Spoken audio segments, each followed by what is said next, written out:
ಚಾಮರಾಜನಗರ ರಾಜ್ಯ ಸರ್ಕಾರ ಹಿಂದುಳಿದ ವರ್ಗದ ಆಯೋಗದ ಮೂಲಕ ನಡೆಸುತ್ತಿರುವ ಜಾತಿ ಗಣತಿ ಸಮೀಕ್ಷೆಯಲ್ಲಿ ಮರಾಠ ಜನಾಂಗದವರು ಜಾತಿ ಕಾಲಂನಲ್ಲಿ ಮರಾಠ ಎಂದು ನಮೂದಿಸುವಂತೆ ಕರ್ನಾಟಕ ಕ್ಷತ್ರಿಯ ಮರಾಠ ಪರಿಷತ್ ಜಿಲ್ಲಾಧ್ಯಕ್ಷ ವೆಂಕಟರಾವ್ ಸಾಠೆ ಮನವಿಯನ್ನ ಮಾಡಿದರು.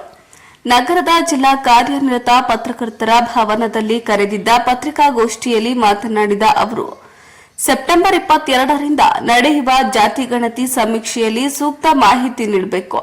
ಜಿಲ್ಲೆಯಲ್ಲಿ 250ಕ್ಕೂ ಹೆಚ್ಚು ಮರಾಠ ಕುಟುಂಬಗಳಿದ್ದು 150 ಒಳಪಂಗಡಗಳಿವೆ. ಜನಾಂಗವು 3B ಇದ್ದು 2Aಗೆ ಸೇರಿಸುವಂತೆ ಒತ್ತಾಯಿಸಿದ್ರು. ಪತ್ರಿಕಾಗೋಷ್ಠಿಯಲ್ಲಿ ಮರಾಠ ಪರಿಷತ್ತು ಜಿಲ್ಲಾ ಉಪಾಧ್ಯಕ್ಷರಾದ ಚಂದ್ರಶೇಖರ ರಾವ್, ಮಮತಾಬಾಯಿ, ಸಹ ಕಾರ್ಯದರ್ಶಿ ಶ್ರೀನಿವಾಸ್ ರಾವ್ ಹಾಜರಿದ್ದರು.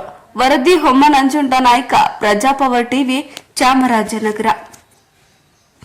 ನನ್ನ ಸಮಾಜದ ಮರಾಠ ಬಾಂಧವರು ಅವರ ಗಮನಕ್ಕೆ ಏನು ನಮ್ಮ ರಾಜ್ಯ ಸರ್ಕಾರ ಈ ಜನಗಣತಿಯನ್ನು ಆದೇಶ ಹೊರಡಿಸ್ತಿರೋದ್ರಿಂದ ನಮ್ಮ ಮರಾಠ ಬಾಂಧವರು ಈಗಾಗಲೇ ಮನೆ ಸಮೀಕ್ಷೆ ಬರ್ತಿರೋದ್ರಿಂದ ಅವರ ಬಂದಂಥ ಸಂದರ್ಭದಲ್ಲಿ ತಾವು ಹೇಳಿಕೆಯನ್ನು ಕೊಡಬೇಕಾದಂಥ ಸಂದರ್ಭ ನಮ್ಮ 8ನೇ ಕಾಲಮಲ್ಲಿ ಹಿಂದೂ ಅಂತ ಬರೆಸಬೇಕು ಅಂತ ಸಂದರ್ಭ ಇದೆ.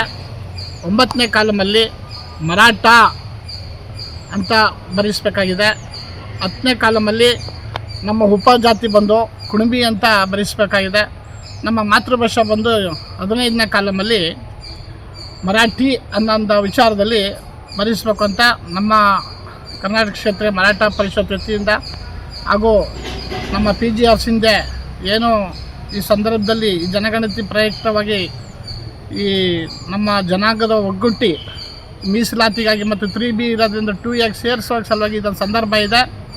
ಕಾಲಾವಕಾಶ ಸರ್ಕಾರ ಕೊಟ್ಟಿರೋದ್ರಿಂದ ನಾವೆಲ್ಲ ಉಪಯೋಗಿಸ್ಕೋಬೇಕು ಅಂತೇಳಿ ನಮ್ಮ ಸಮಾಜದ ಪರವಾಗಿ ಮತ್ತು ನನ್ನ ಇದ್ರ ಪರವಾಗಿ ನನ್ನ ಧನ್ಯವಾದಗಳು ಹೇಳ್ತಾ ಈ ಸಂದರ್ಭದಲ್ಲಿ ಹೇಳ್ತಾ ಇದ್ದೀನಿ.